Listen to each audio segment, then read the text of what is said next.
Magandang umaga po sa lahat, Luzon, Visayas, Mindanao, kung saan kayong dako na mundo po tayo nagbabalik dito sa aking munting channel, Samuel Soriano TV29, para mag-discuss ulit ng another coins. At ito po ay ating hilig, pangukulikta ho ng barya. Kaya ho tayo nandito nagsisiling ng kanilang mga halaga. Hilig ho natin talaga manguliktor ng sari-saring barya. Ayan, at isa ho tayong kolektor. Magandang umaga po sa lahat ng aking mga subscriber. Kung saan kayong dako na mundo po, kayo po sa lahat, and God bless. Maraming salamat po sa lahat ng aking mga subscriber dyan. Yun naman po mga nanonood po dito sa aking YouTube channel, lahat po ng mga senior citizen, kung saan kayong dako ng mundo po, kayo po sa lahat, and God bless.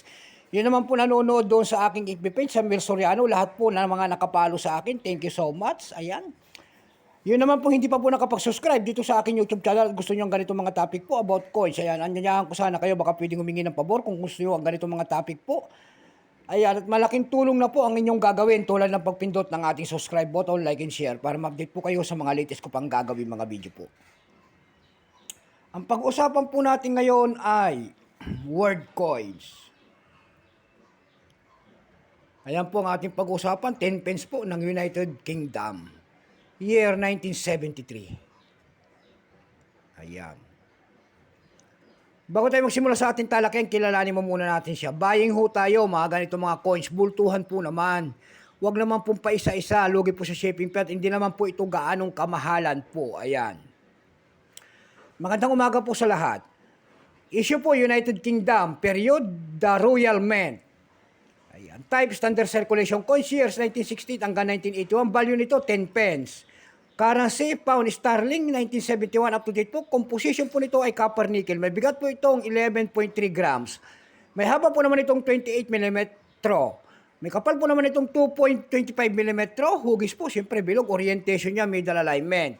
Itinigil ang paggamit nito noong January 30, 1993. Number N-878.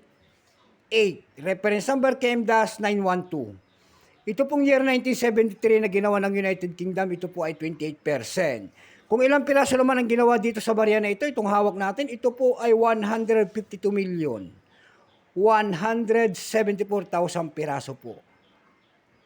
May price na po ito doon sa ating lumista.com kung tawagin ng mga kolektor. Ayan po, yung kanyang very fine 15, or extra fine 21, almost uncirculated 21.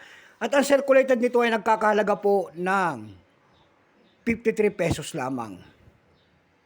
Dako naman tayo sa kanyang price. Ayan, doon sa ebay.com, nakakita ko tayo nagbebenta doon ng $10.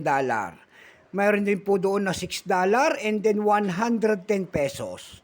Dako naman tayo sa Carousel PH. Ayan, sa Carousel PH, nakakita ko tayo nagbebenta doon ng 180 pesos. Nasundan po ito ng 100 pesos. Ayan lamang po ang aking may babaging kanyang presyo. So hanggang dito na lamang po, sagad na. So hanggang dito na lamang po, Luzon, Visayas, Mindanao. Kung saan kayong dako na mundo po, keep safe po sa lahat, and God bless.